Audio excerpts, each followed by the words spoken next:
Entramos a nuestra quinta charla en este camino cuaresmal. Hemos visto quién es Jeremías a partir de su llamada, pero me parece útil tratar de definirlo con una característica ya aparecida en la vocación y que se manifestará a lo largo de su existencia.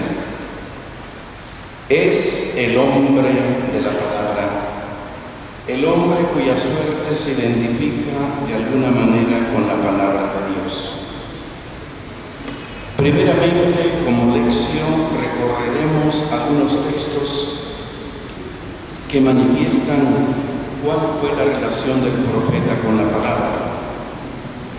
Luego, en la meditación, trataremos de responder a una pregunta fundamental. ¿Cómo es mi relación con la palabra? En el mundo musulmán nos conocen a nosotros los cristianos como el pueblo del libro, por referirse a la Biblia, donde tenemos la palabra de Dios.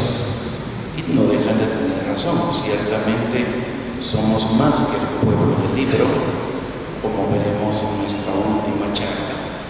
Pero sí, la palabra de Dios es vital para nosotros. La palabra, juntamente con la Eucaristía, es el punto de referencia existencial. No solo para quien les está hablando, un sacerdote, sino que en general para cualquier cristiano. Si preguntásemos a Jeremías cómo vivió la palabra, nos responderá una vez más con imágenes. La palabra como fuego. Encontramos esta imagen en un texto de las llamadas confesiones. Pero dentro de mí, como un fuego devorador, encerrado en mis huesos, me esforzaba en contenerlo, pero no podía. Jeremías 20, verso 9b, la segunda parte. Para él la palabra era fuego devorador que le quemaba los huesos, no un concepto recibido y conservado en la mente. Así se explica la fuerza de su predicación. En otro paso es el Señor quien usa la imagen. ¿No es mi palabra fuego, oráculo del Señor, y martillo que tritura la roca? Jeremías 23, 29. Dios mismo compara su palabra con un fuego que no se apaga, que no deja tranquilos, que consume lo que toca. No podemos limitarnos a mirarla de lejos, a admirarla y escucharla. Ni siquiera podemos tomarla en nuestra mano sin que nos cambie. No se puede dejar que nos alcance el fuego y quedar lesos, porque si llega a mi mano, me quema. El contacto con la palabra viva nos inflama, nos agita, avanza como fuego incontenible. Para predicar no basta con la teología, sino que es preciso tener una experiencia abrasadora del encuentro con Dios. No bastan los conceptos religiosos, sino que hay que estar invadidos por el fuego. Vamos a leer ahora una promesa hecha a Jeremías. Haré que mis palabras sean fuego en tu boca, y de este pueblo haré leña, que el fuego devorará. Jeremías 5:14. La palabra que pronuncia Jeremías es fuego que le quema. A él primeramente y luego a los demás para transformarlos. Jeremías vive la palabra de Dios como algo que no deja de transformarnos. Primera cosa, palabra como fuego. Vamos a ver ahora otra imagen. La palabra como inquietud. ¿Qué entiendo por inquietud? Para ser exactos, habrá que traducir esta segunda comparación con una expresión poco elegante. y que ustedes, jovencitos, muy bien me entenderán. La palabra es como un retortijón.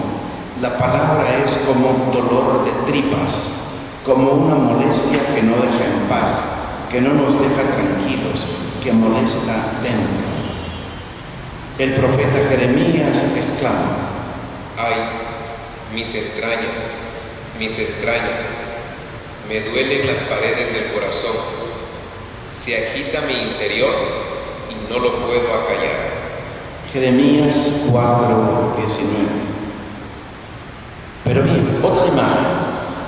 La palabra como martillo. Hermosa imagen de la palabra como martillo que tritura la roca, como mazo pesado. La encontramos en un versículo del capítulo 23, el verso 29.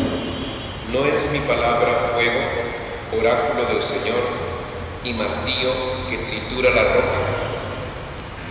Otra imagen más. La palabra como vino que emborracha. Es otra experiencia de Jeremías. La palabra emborracha. Se me parte el corazón en el pecho, todos mis huesos tiemblan. Estoy como un borracho, como un hombre vencido por el vino, a causa del Señor y de sus santas palabras. Jeremías 23:9. Todas ellas son metáforas que indican qué es la palabra para nosotros. Nos ilumina, informa, nutre, cambia. Y en un determinado momento nos abre nuevos horizontes, nos estimula, nos conmueve, nos enamora, nos hace perder el tino, perder la razón con la que calculamos: puedo hacer esto, debo hacer esto otro. Y nos empuja a dejarnos caer por amor en quien nos ha hablado, desafiando la incógnita y la oscuridad. Jeremías expresa con imágenes diferentes porque ha vivido realmente la experiencia extraordinaria de esta palabra y se ha sentido transformado por ella.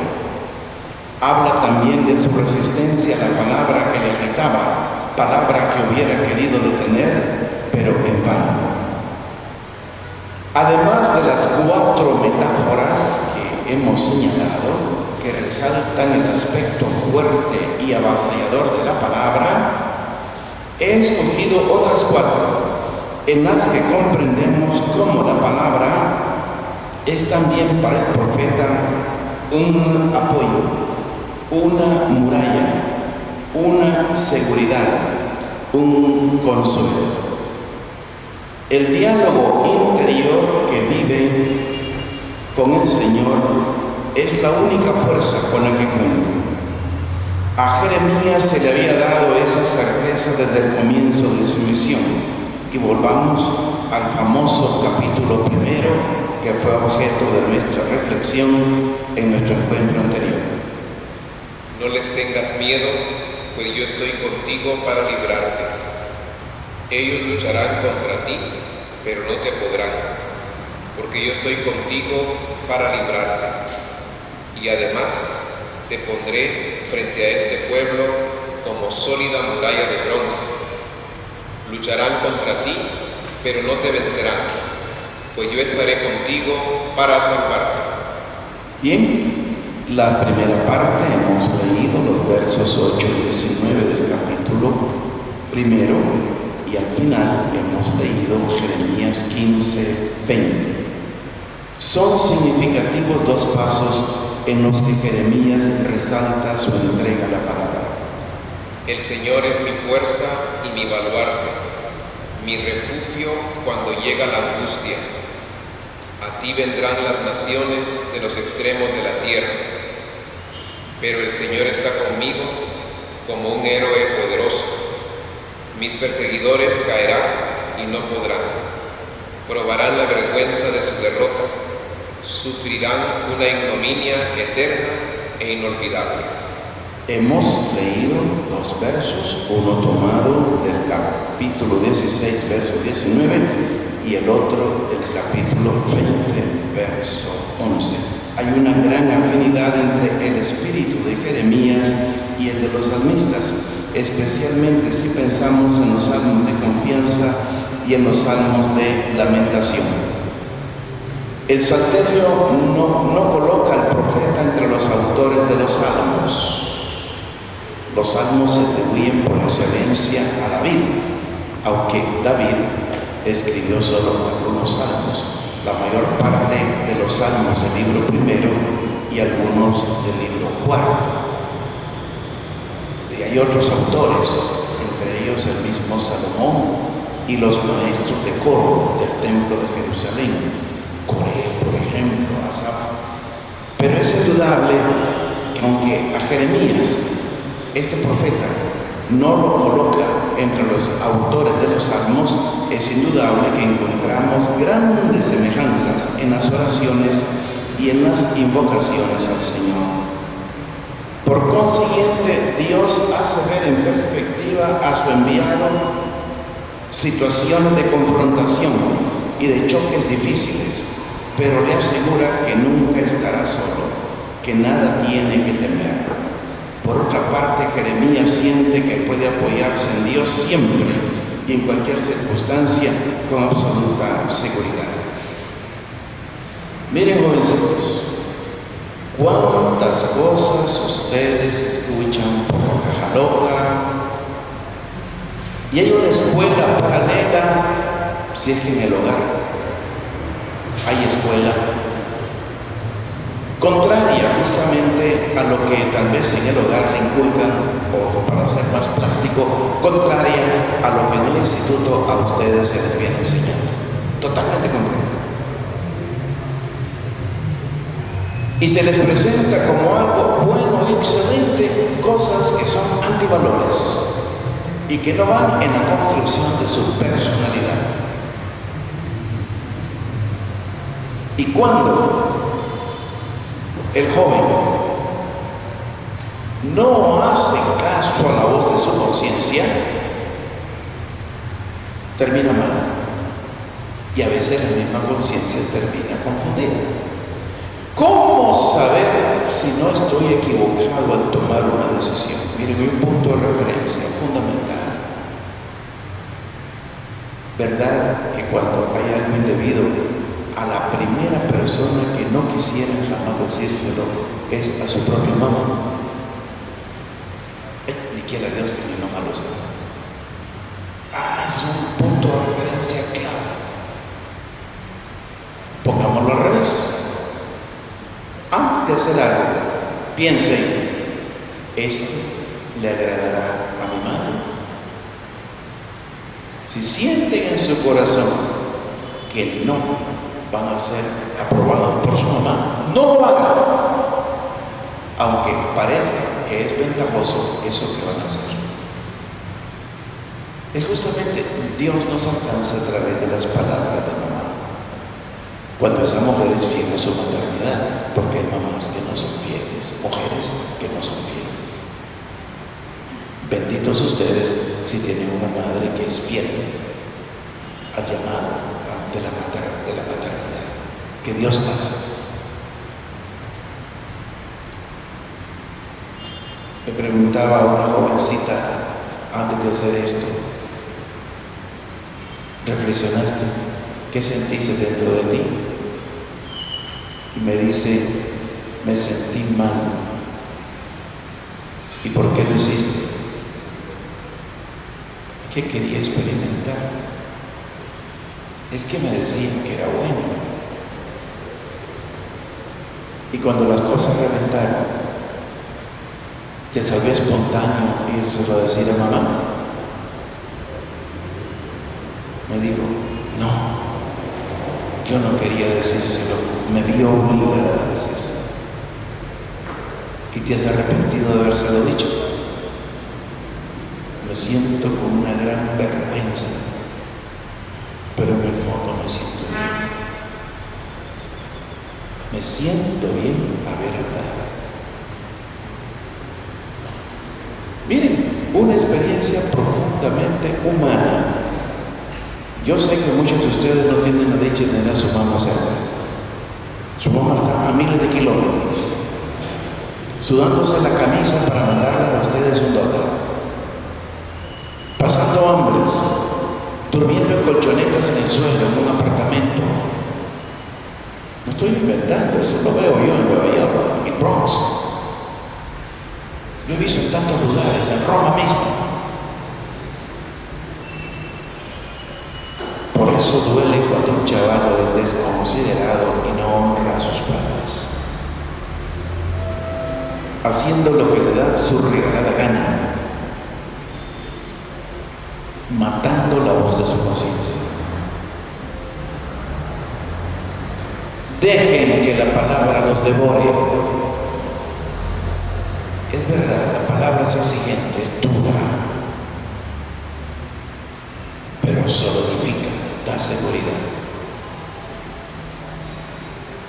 Sigamos.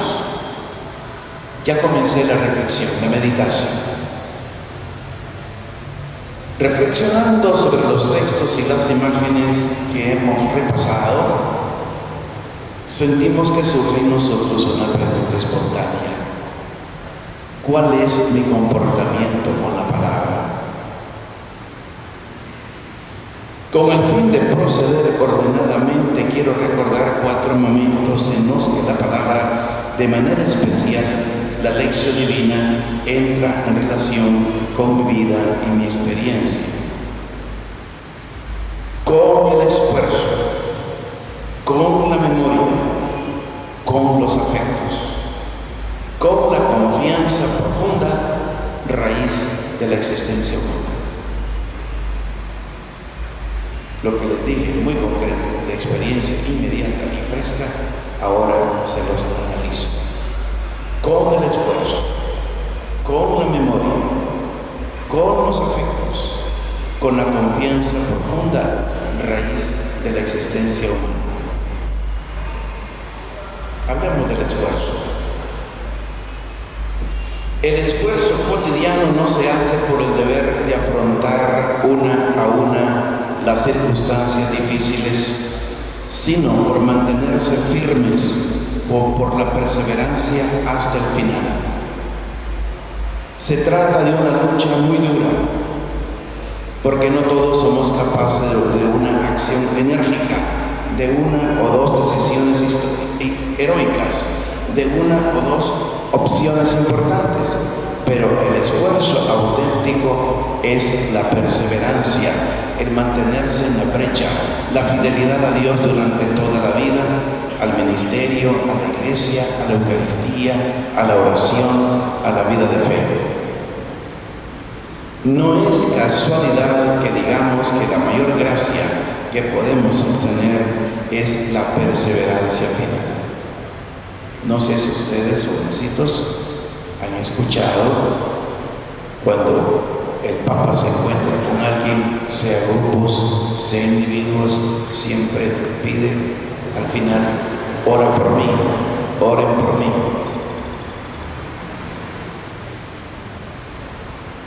Perseverar no es fácil, y sobre todo cuando se siente la carga de toda la iglesia sobre los hombros. Por eso el Papa tanto insiste en la oración de intercesión en favor de él. Y es también la gran petición que debemos hacer unos a otros, interceder unos por otros para la perseverancia final. Porque, oigan, jovencitos, no crean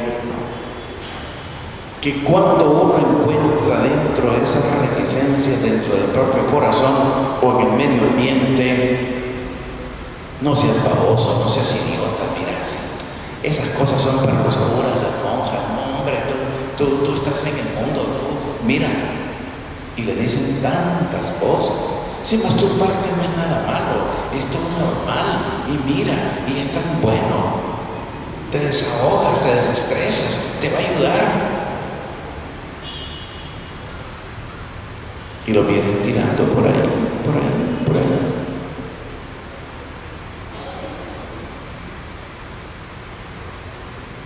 No es fácil uno perseverar. Sobre todo cuando viene el bullying. Qué idiota que eres, hombre, todavía ya tienes esta edad, 15 años, y no te has hecho un trago, no te has echado un traguito. Tienes novio y solo besuqueándote con él, hombre, porque no pasas a más y vieras qué bueno que es tener relaciones ya con él, con ella.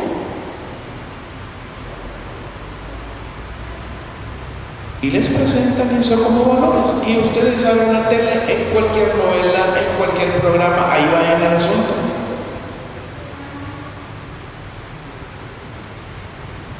Y perseverar es fácil. Requiere esfuerzo. Requiere no perder de vista hacia dónde voy y qué pretendo, qué quiero. Pero si yo vivo la zumba marumba, sin norte, sin rumbo, sin meta, me arrastra.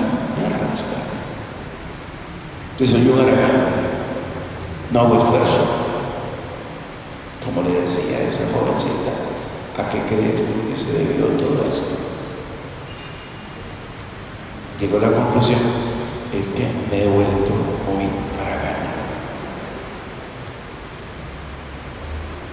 Si esta es realmente, no cabe duda de que lo es, la lucha fundamental, la perseverancia, entonces la tentación más insidiosa que roe desde dentro la resistencia es la pereza de vivir, la asidia, el tedio, la banalidad, el aburrimiento, el cansancio de estar siempre con las armas en la mano, el cansancio de la vigilancia. Oigan, chavalos, es bello ver, sobre todo cuando hay cierto tipo de pescados que van buscando la fuente, las aguas más frescas. Ir remontando río arriba y ver cómo van los animalitos nadando contra corriente, buscando las aguas más altas. Pero uno ve también que hay peces que son llevados aguas abajo.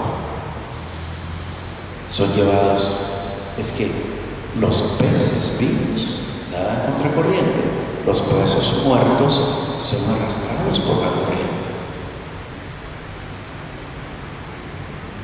Velad y orad para que podáis hacer frente a la prueba, advierte Jesús en Mateo 26:41.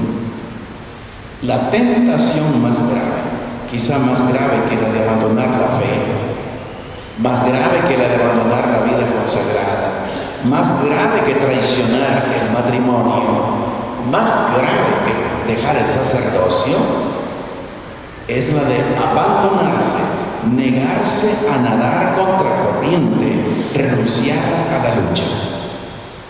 Chavalos, y en el ITADE justamente se les quiere educar a saber ser muchachos y muchachas que tienen bien amarrados sus pantalones, sus faldas, las jovencitas. Que sepan nadar contra corriente. Que no se chumiquen ante las dificultades.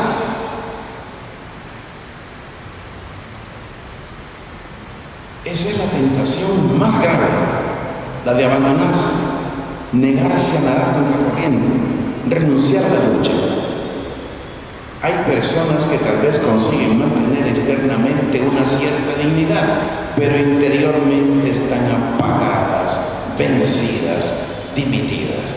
Mujeres que van arrastrando su unión conyugal, su vida matrimonial, sin ilusión ya.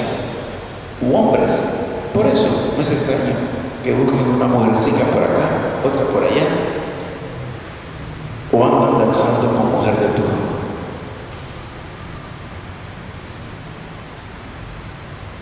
Yo no sé, muchachos, si ustedes son hijos de papá de turno. Hice 3 escuelas la que tienen detrás. Ni tampoco con esto los estoy convidando a que sean jueces de su papá y de su mamá. Ustedes no son jueces, amigos.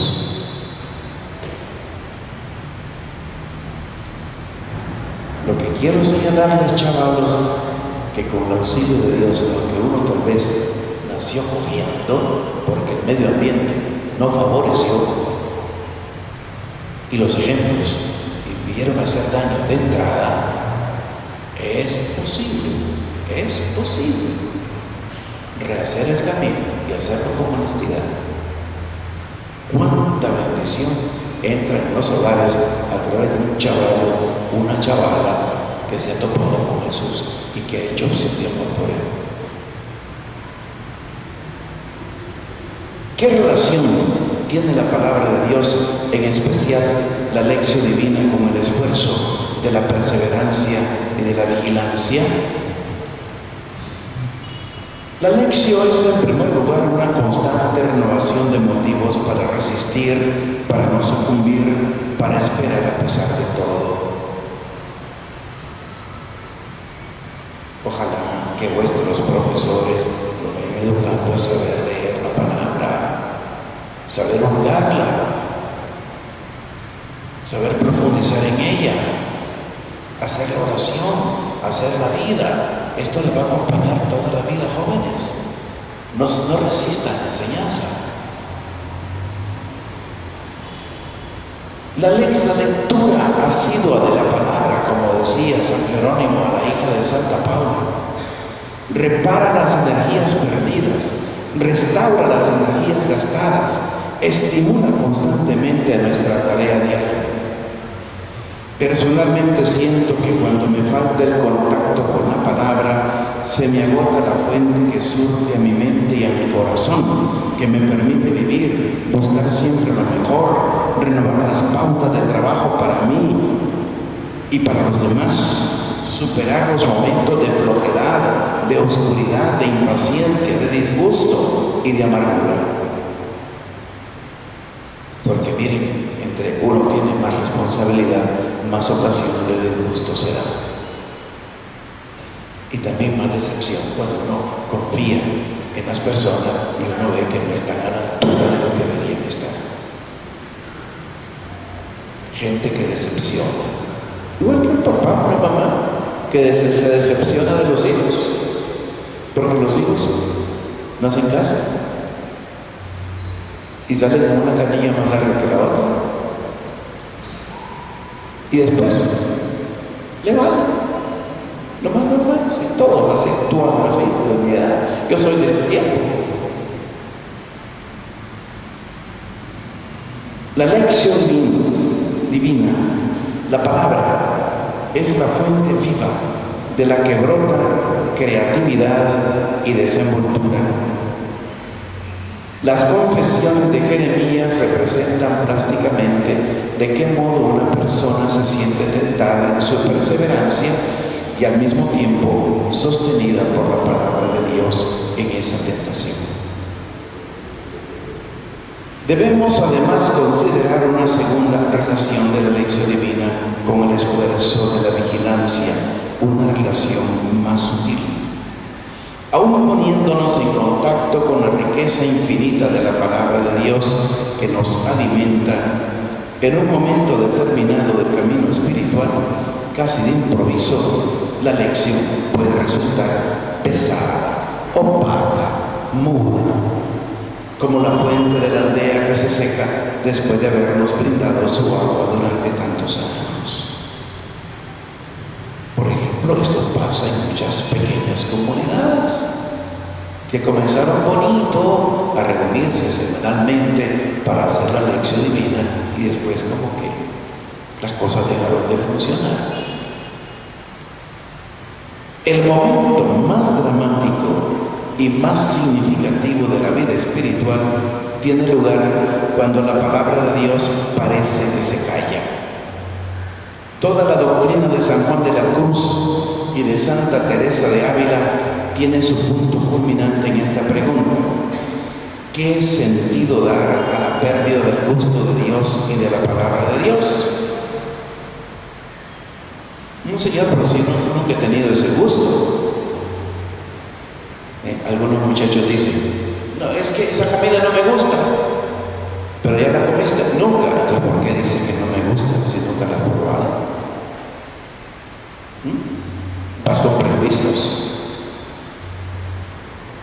Y es justamente uno de los tópicos que quiero yo que por lo menos saquen de esta cuaresma, queridos jovencitos, que se aboquen más a leer la palabra de Dios.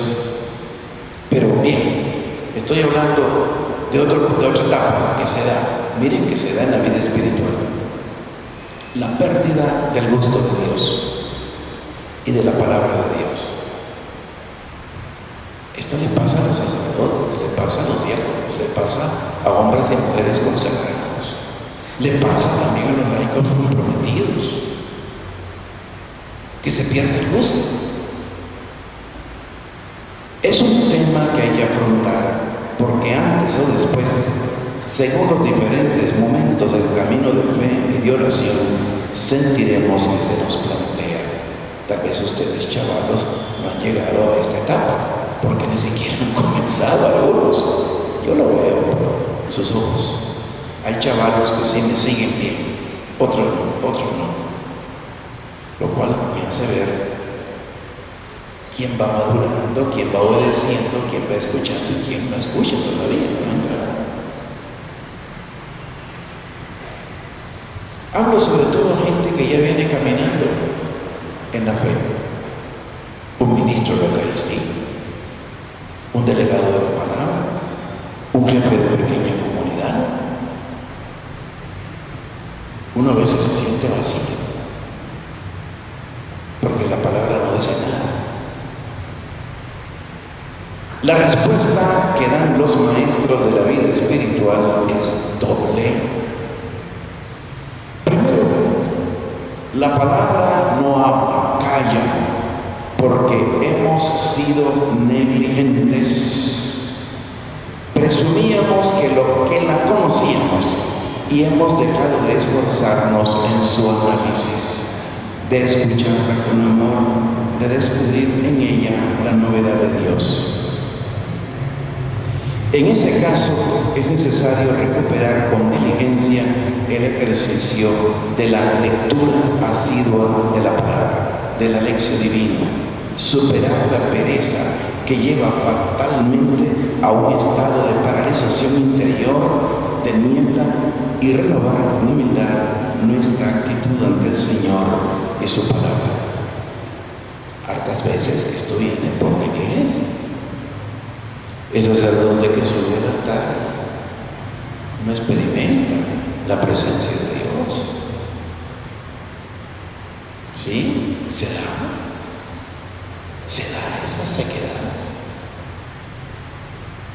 Y es cuando vemos que el cura acumula palabras, va de corrido, sacando tarea, todo nervioso.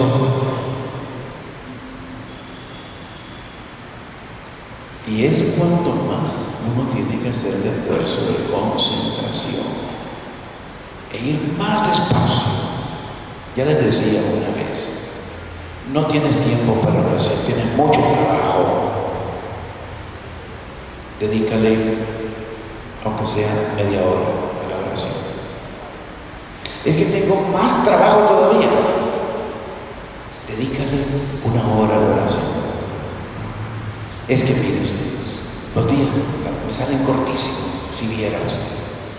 Dedícale 2 horas a la oración, el tiempo te va a rendir y verás que sí. Y vieran que sí, como rinde. Entre más trabajo tenemos, más carga, más tiempo para Dios. Y como que Dios abre la mente y abre oportunidades y las cosas se hacen, corren. Pero bien, segundo, sin embargo, es posible que el silencio de la palabra se deba a una prueba misteriosa en la que hemos entrado. Ese silencio árido, oscuro, se convierte entonces en fuego purificador, y el sufrimiento de quien lo experimenta es muy grande, hasta el punto de sentir la tentación de dejarlo todo, de dejar de orar, de usar el tiempo para otras cosas. Miren, el Señor Jesús vivió esto, profundamente humano.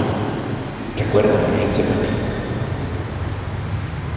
Se le pusieron las piernas de trapo, los ojos desorbitados, el pelo húmedo por el sudor helado, ese sudor lastoso cuando uno se pone nervioso. Sabía muy bien su momento, pidió compañía a sus discípulos y quiso que estuvieran cerquita de él los tres cuelludos, Pedro, Santiago y Juan. Y su oración es: Padre, si es posible, pase de mí este cáliz, pero no se haga mi voluntad sino la tuya. E iba a ver a los tres amigotes que tenía ahí dormidos, los despertaba, regresaba a seguir orando, repitiendo lo mismo, suplicando con lágrimas y llantos, dice carta a los Hebreos. Bebió el Espíritu. Yo no sé, pregunta ese tremendo misterio, pero si era Dios, ¿cómo fue posible? ¿Cómo fue posible que llegara hasta exclamar: Eloí, Eloí, lama sabactani, Dios mío, ¿por qué me has abandonado?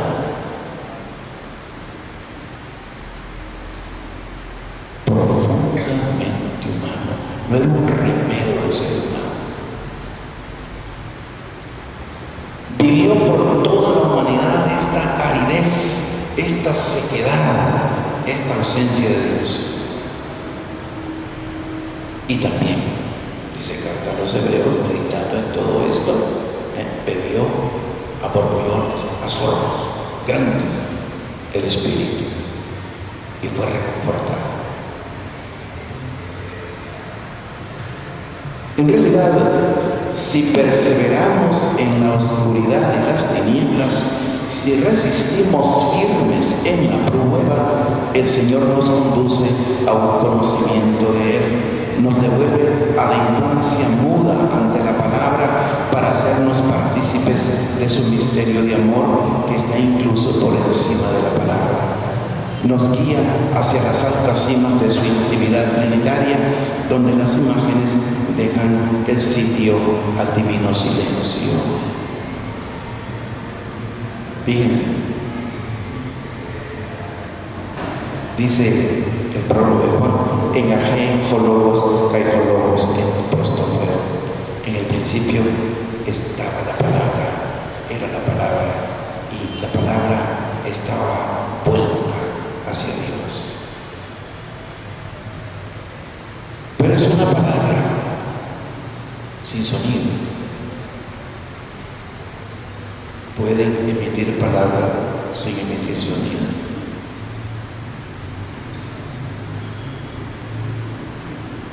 Miren, el pensamiento de Dios no es como nuestro pensamiento, que va descubriendo en el tiempo y vamos expresándolo a través de sonidos articulados, lógicos, que decimos la frase. En Prostófero, la segunda persona, el Verbo encarnado, ese proyecto de amor está en el corazón de Dios y es su humanidad ya asumida desde toda la eternidad por el Verbo. El Verbo en eterna y permanente comunicación con el Padre y el Padre entregándose a su Hijo amado.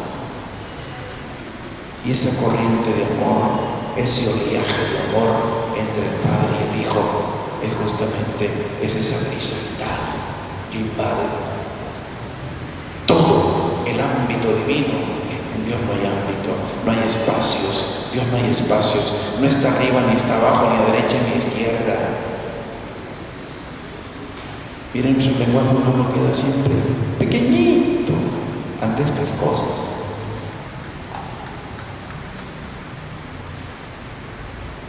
Esa brisa que genera ese oleaje, brisa vivificante, el Espíritu Divino. He recurrido a imagen, y es la imagen que utiliza, por ejemplo, San Agustín para hablar de estos misterios. Naturalmente, tenemos que plantearnos una pregunta. Por eso les decía, antes de plantearme la pregunta, los musulmanes nos dicen a nosotros que somos el pueblo del libro. No. Somos el pueblo del silencio, de la contemplación. Pero llega un momento que la palabra queda corta. Vean ustedes un niño, tienen experiencia de una criaturita de brazos. Qué diáfanos, qué francos, que en medio de sus soniditos ellos van articulando sus ideas inmediatas. Castiguen rigurosamente a una criatura así, sobre todo una persona que esa criatura ama. Esa criatura nada en llanto, quiere hablar y no puede, solo son gemidos los que saben. Y repite el nombre de la persona que lo castigó, la mamá, la nana, el papá, el papito, la abuelita, en medio de su llanto.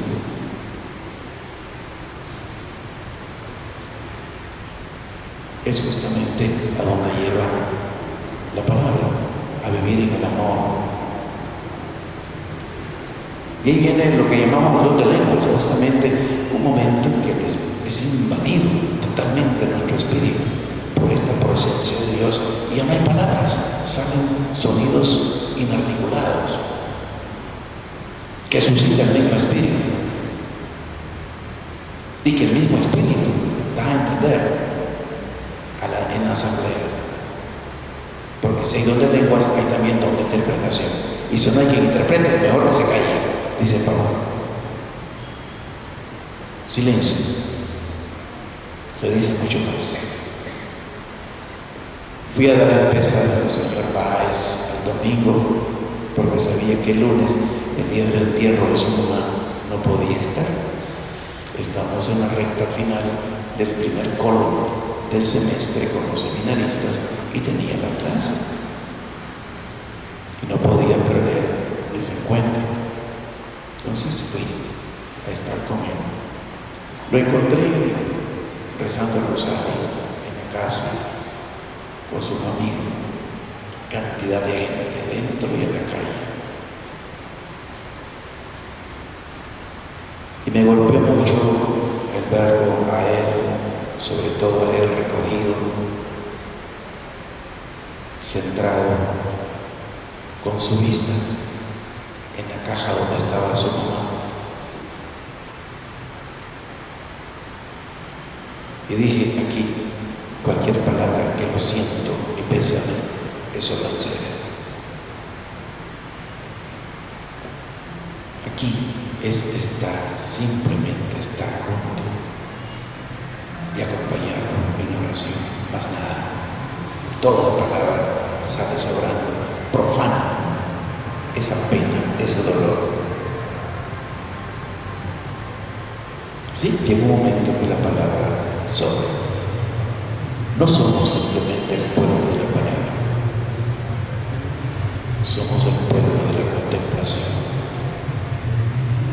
Y para contemplarse requiere silencio. ¿Cómo adora la iglesia? La iglesia adora en el silencio. Yo recuerdo de niño, había en nuestros templos silencio. Silencio que reproducía el comportamiento de uno mismo, entrar decentemente vestido.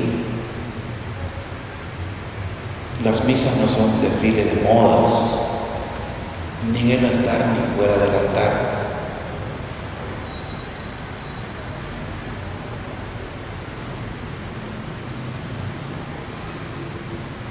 En el momento más sagrado de nuestras asambleas, ¿qué hacemos? Nos ponemos de rodillas y solo ante Dios se dobla la rodilla. Ni el órgano ni nada debe sonar. A lo sumo la campanita cuando el sacerdote dobla la rodilla, adorando, convidando a la adoración. En el silencio se adora.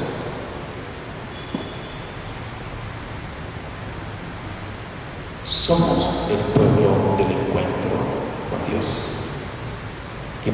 sentemos a comer, igual que una persona humana.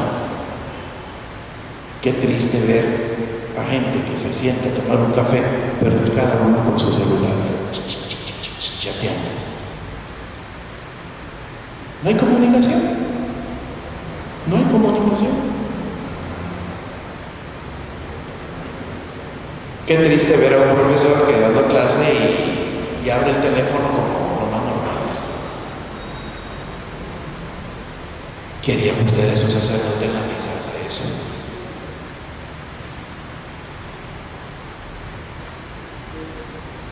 Y en la asamblea de encuentro con Dios, la asamblea de acción de gracias, suena el aparato, ahí va, y ahí mismo me vale un pito hasta donde estoy.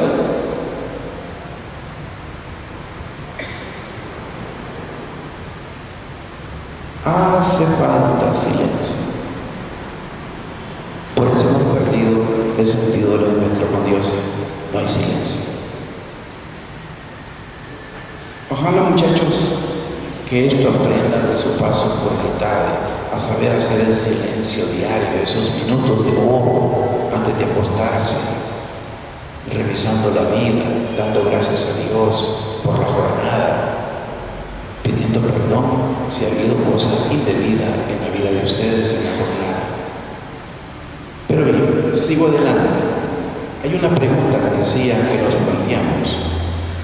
La lección no me da ya gusto por mi negligencia o porque el Señor me está probando.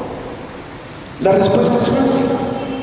Si a pesar de la niebla y la incomprensión total de la palabra, advierto el deseo ardiente de Dios y de las realidades de la fe, si sigo teniendo el espíritu de sacrificio en la vida cotidiana y llevo mi peso y el de mis hermanos, si no me siento atraído por los placeres del mundo, si estoy dispuesto a entregarme por amor, quiere decir que la palabra me está alimentando secretamente, que se ha convertido para mí en el maná del desierto, que parece no tener gusto, pero alimenta al pueblo en su camino. Lo importante, por consiguiente, es comprobar si estamos caminando o nos hemos detenido. En el primer caso, el momento de la oscuridad de la palabra no es un retroceso, sino un salto cualitativo hacia adelante. Dios, que es el Señor de nuestra vida y de la historia, sabe cuánto tiene que alimentarnos con sus colores, el gusto de la lección divina, el gozo de leer la palabra, y cuánto con la oscuridad de la noche nos alimenta.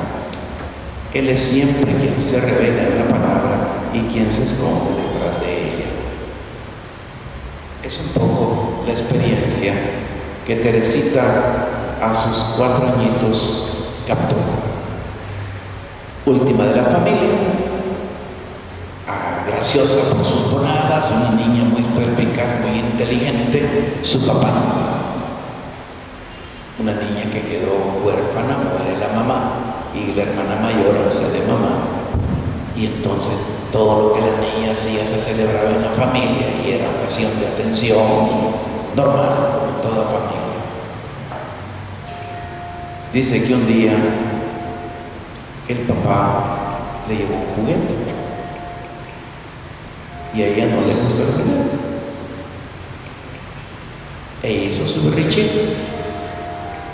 Entonces el papá dijo: hasta aquí, no más juguetes, allá tiene, esos que tienen, quédense con ellos, este no va para usted. Dice: yo sentí como una puñalada en mi corazón y entendí que yo tenía que cambiar. Miren, a esa edad tan chiquitita, ya a la niña se le despertó la conciencia hacia dónde tenía que caminar. Miren, punto de referencia fue su padre, su ídolo. Su ídolo. Vuelvo a lo que les decía, cuando vayan a hacer algo, muchachos, si la palabra de Dios no viene a su mente porque no la conocen, pero sí conocen la palabra de su mamá o de la persona aquella que los ama y hace las veces de mamá, hartas veces la abuela. Tengan presente esa palabra, no la echen por tierra, piensen, ¿le agradaría a mi abuela saber esto que estoy haciendo? Si no le agrada, no lo hagan, andan mal. Bien, vamos a otro aspecto, la memoria. He hablado del esfuerzo. ¿Qué entiendo por memoria? El Salmo 119 en la letra Zain, ustedes saben, muchos salmos son numéricos o algunos salmos son alfabéticos. Esto es, cada verso comienza con una letra del alfabeto y van en consecuencia lógica. Aleph, Bet, Gimel, Dalet, Vav, etc. Zain, que a su vez estas letras, según el orden, representan un número. Aleph es 1, Bet es 2, Gimel 3, etc. La letra Zain en el Salmo 119 tiene hasta 8 versículos, con el verbo sacar, sikra, sicarón. Y zakar significa recordar, zikra es memoria, zikarón, memorial. De manera especial encontramos hasta 3 veces, por comenzar con la letra Zain, la palabra memoria. Recuerda, Yizkor, la palabra Hadba que me diste, la que alentó mi esperanza, dice el Salmo 119. Recuérdame a mí que soy hijo de la promesa, haz que no me olvide de tu promesa. Recuerdo tus antiguos mandamientos, dice el verso 49, verso 52, verso 55. Recuerdo tus antiguos mandamientos, Señor, y me consuelo. Por las noches me acuerdo de tu nombre. La palabra tiene 2 relaciones con la memoria.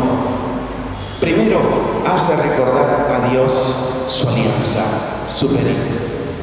A través de la lección divina, sigo recordando al Señor que soy su preciosa faja, su gloria, su tesoro. Sigo recordándole todo lo que hizo por mí.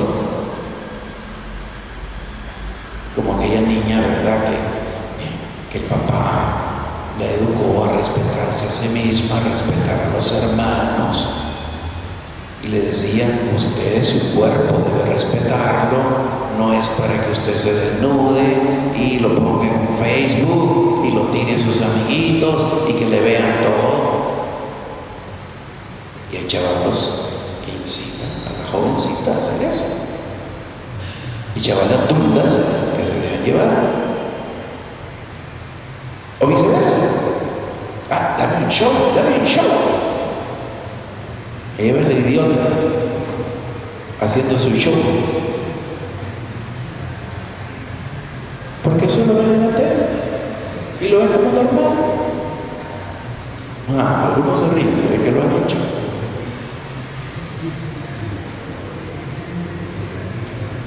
Pues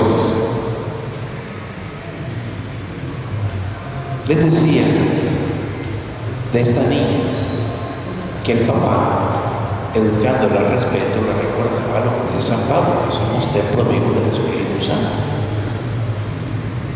Y un día la niña hizo una trastada bastante grave. El papá, enojado, agarró la faja y la pone que le va a dar, y la niña le dice, papá, oye, recuerda lo que me han dicho, recuerda, yo soy tu tesoro. Recuerda, papá, yo soy templo vivo del Espíritu Santo, no me puedes pegar. Inteligente la niña. Le recordaba a su papá, igual que salmista, recuerdo tus antiguos mandamientos, Señor, y me consuelo. Por la noche me acuerdo de tu nombre. Yo soy tu preciosa faja, le habrá dicho Jeremías, yo soy tu gloria, yo soy tu tesoro. Esta niña le dice, recuerda, yo soy tu tesoro, yo soy el templo vivo del Espíritu Santo.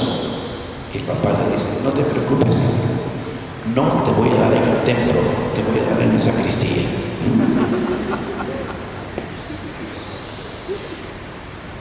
Segundo, la lección hace presente en mi memoria el nombre de Dios. Con la palabra enriquecemos nuestra memoria y hago hincapié en este aspecto porque lo considero especialmente útil. Hoy la gente recuerda con dificultad. Los acontecimientos se suceden con tal rapidez que el último hace que se olvide el anterior.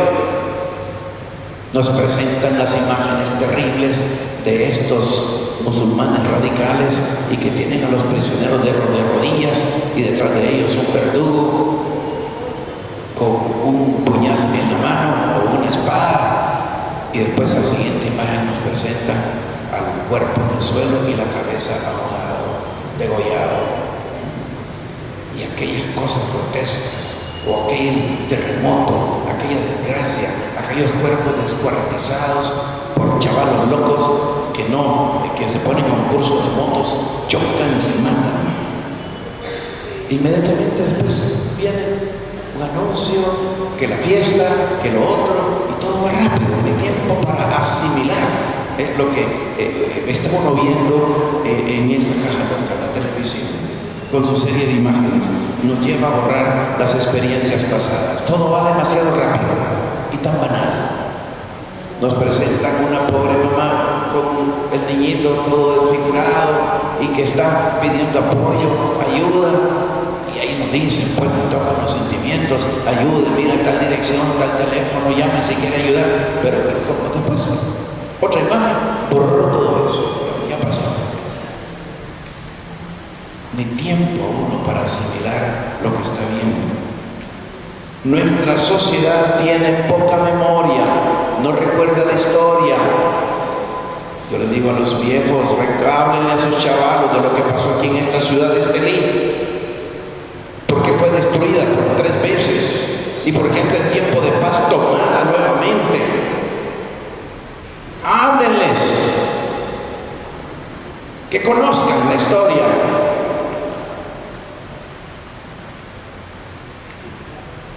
Una de las cosas que a mí en lo personal me revuelve, y cuando viene algún sacerdote o algún misionero, lo primero que hago al que me lo está presentando, ya estudió bien a esta persona, algunos vienen como si en Nicaragua no hemos pagado una altísima cuota de sangre por andar en pos de teologías que no son tales, que hacen daño, han hecho daño a este pueblo y a la Iglesia Católica, la han sangrado, la han destruido.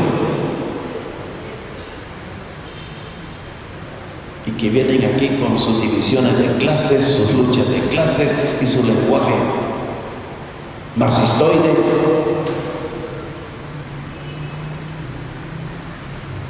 Y respetando a un pueblo que viene saliendo de su propia sangre. Y engatusando a los chavalos. Y es que justamente los mayores no pasamos la historia. Somos responsables. Para nosotros que lo vivimos, por ejemplo, lo que estoy hablando aquí de la historia de esta ciudad es algo que no puede tirarse en una borra. No somos una generación que vive la memoria, más bien vivimos de impresiones. Cuando preguntamos por una persona para saber cómo está, cómo ha pasado un determinado periodo, advertimos que generalmente responde a partir de la última impresión, y si es positiva, todo marcha bien, si es negativa, todo marcha mal, no se salva nada. La memoria es la capacidad de hacer la síntesis de lo vivido, no de fijarse en una sola experiencia desde la que lo juzgo todo. La memoria es el recuerdo de la historia que Dios ha tejido para nosotros a lo largo de los días, y así se convierte en síntesis de agradecimiento y de alabanza. Por eso la vida está tejida de memoria. Como dice el Salmo 119, verso 52, recuerdo tus antiguos mandamientos, Señor, y me consuelo. Y la memoria es esencial para las grandes opciones de la existencia. No es difícil encontrar a alguien que está a punto de tomar una decisión equivocada porque al no recordar las intervenciones de Dios en su vida, se basa en sentimientos de desconfianza, de descarrío y de soledad, surgidos de algunos acontecimientos como única llamada interpretativa de sí mismo. La verdadera llave interpretativa consiste en la perduración de la memoria, que nos permite juzgar objetivamente quiénes somos, qué estamos viviendo y qué hemos vivido en los últimos 20 o 30 años. Abuelos, papás, tenemos una tarea delicada con nuestros hijos, con la generación que viene detrás. ¿Qué relación tiene la lección divina con la memoria? La palabra de Dios escrita en la Biblia nace de la voluntad de un pueblo de recordar, de hacer memoria, de no quedarse con las últimas emociones o los últimos acontecimientos, sino de la voluntad de recordar las maravillas que Dios ha hecho.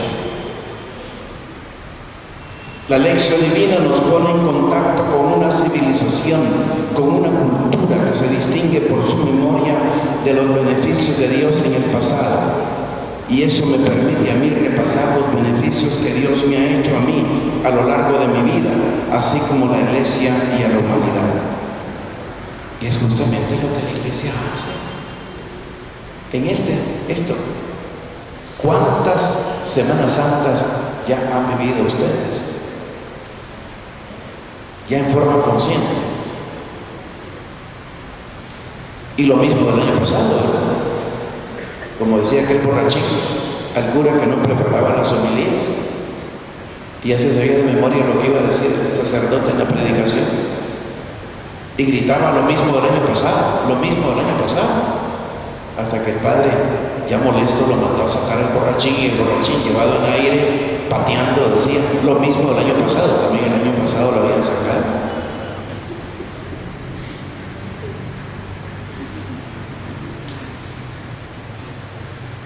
No es simplemente repetir ritos, jóvenes. Como para Navidad, sacamos los nacimientos de las cajas, los limpiamos, ponemos lucecitas de colores y ya estamos en Navidad. Pasado, lo guardamos otra vez, igual que estamos haciendo ahorita con los trapos morados y que se han puesto aquí en el templo. No es simplemente repetir acontecimientos, ritos. Es el recuerdo de una acción de Dios que está actuando. Y viendo este recuerdo aquí y ahora, yo entro en ese contacto con Dios vivo que está actuando y me alcanza a mí.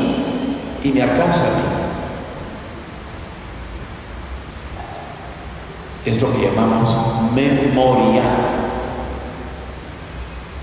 Entramos en ese tiempo sin tiempo de Dios, que llamamos eternidad.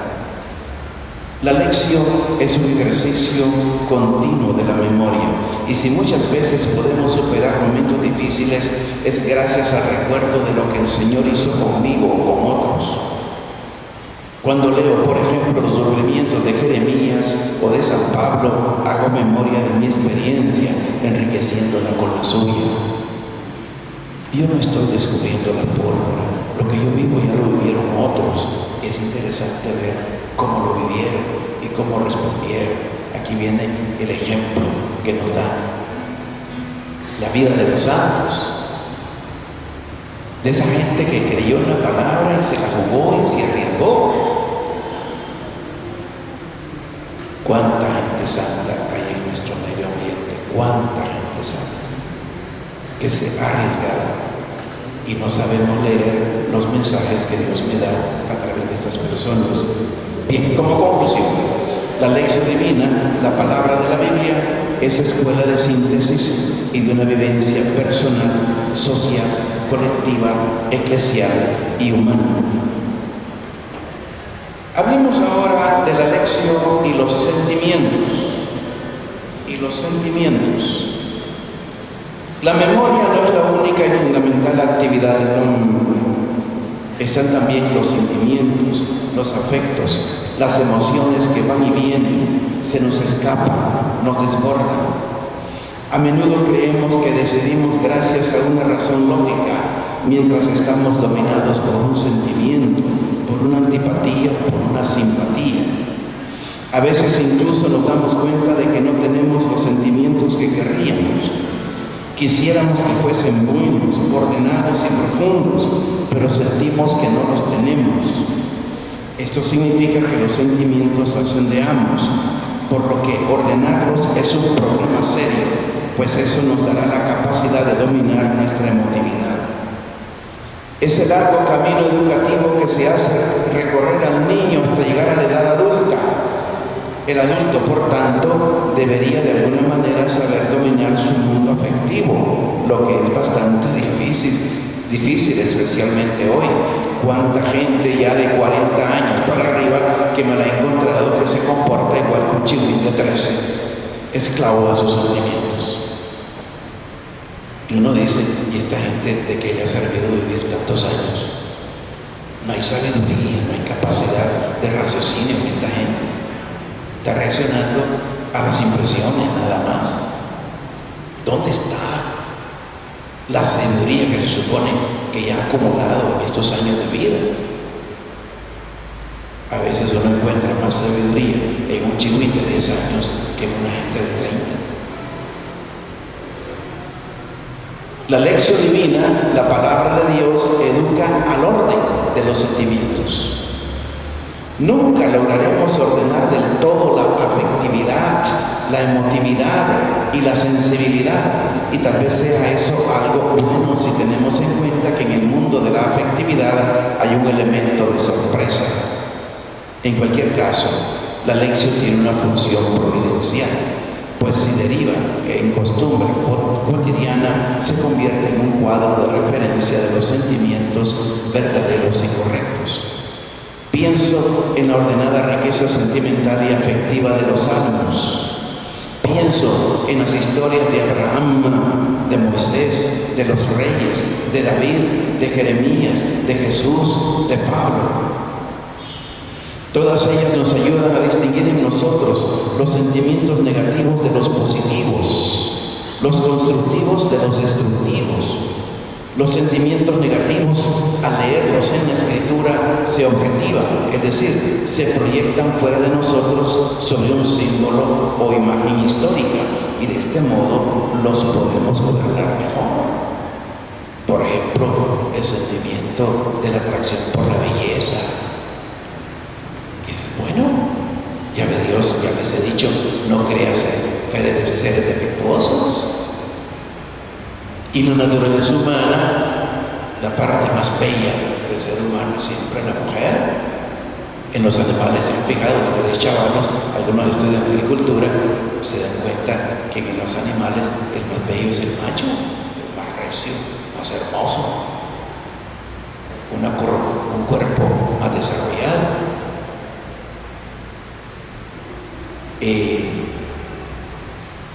David, por ejemplo, cautivo de la belleza de una dama, y en lugar de cumplir con su deber, manda a sus ejércitos a pelear, y él se queda en una vida de molicie, porque es el rey, es el que manda, ya está cumpliendo con la tarea de ir a conquistar tal lugar, ¿verdad? Y mandó a Joab, su general en jefe, con las tropas a hacer aquello. Y mientras tanto, se queda haraganeando en el palacio. En el palacio vecino a una hermosa mujer que se está bañando, ya casada, la manda a traer.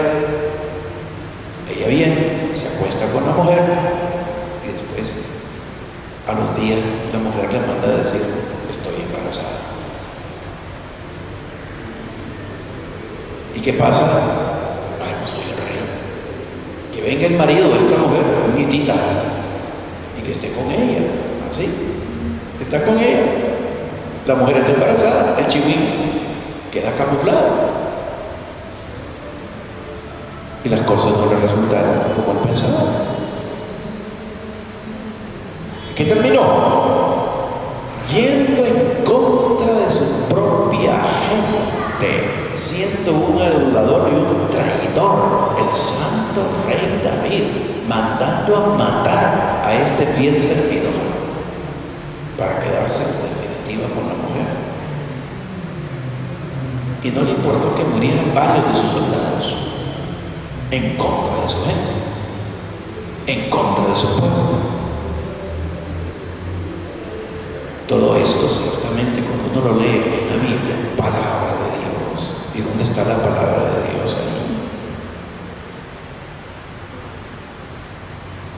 En ver justamente cómo a pesar de esto Dios educa a David, no retira su alianza con él y empuja a David a tomar conciencia de su pecado.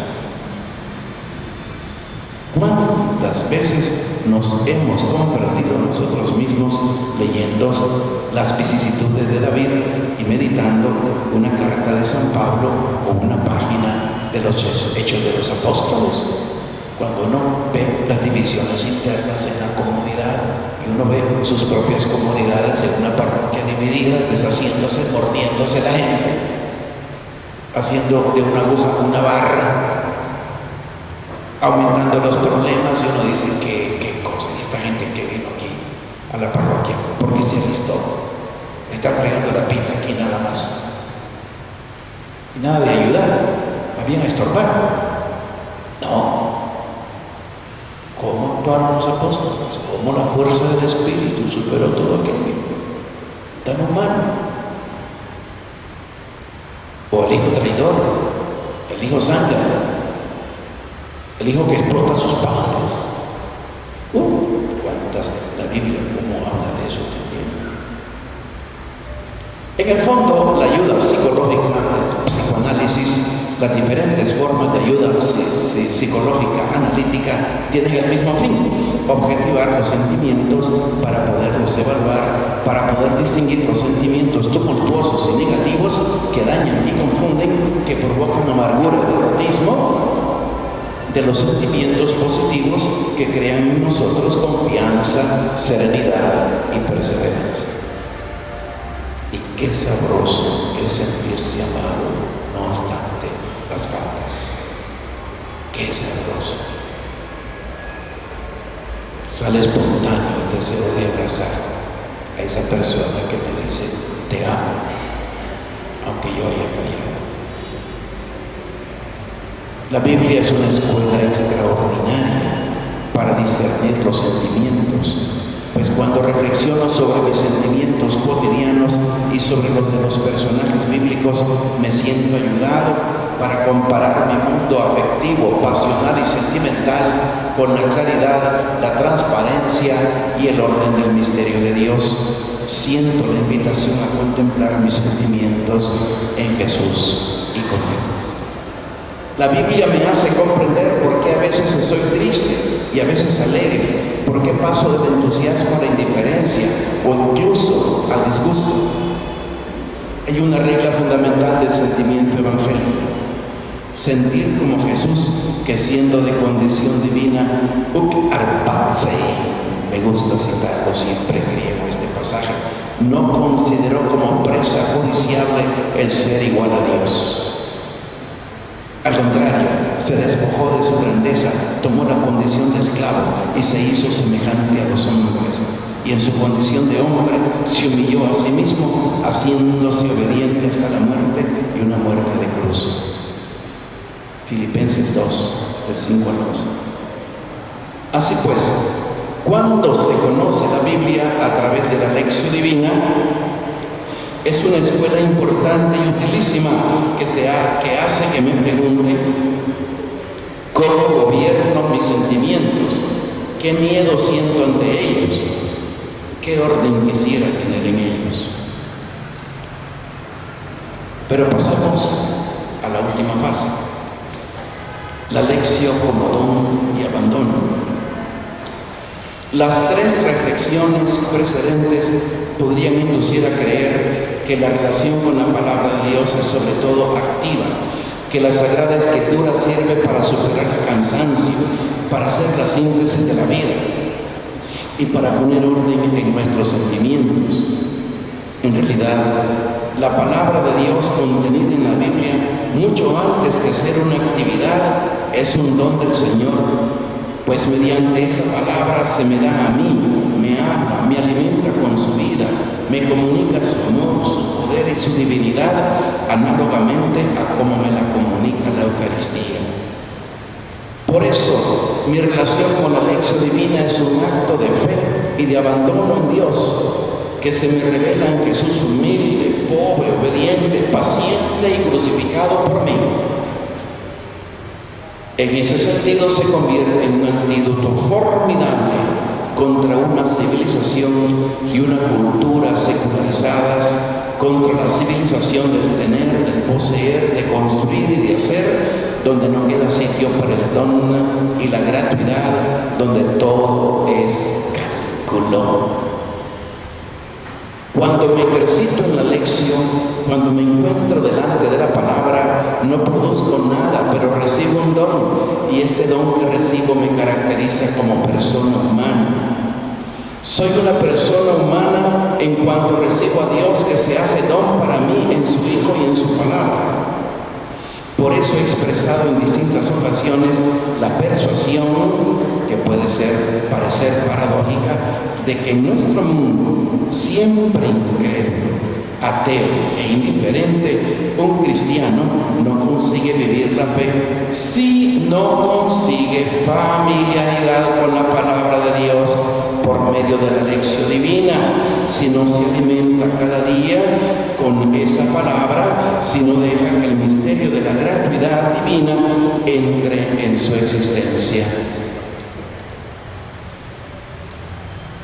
Bien, hermanitos, tras haber considerado algunas imágenes que nos indican cómo vivió Jeremías la experiencia de la palabra y habernos dedicado a reflexionar sobre nuestra relación personal con esa palabra, estamos llamados a una oración que es alabanza y adoración ante alguien que está por encima de los textos y las imágenes y que quiere encontrarse conmigo en el silencio de su misterio.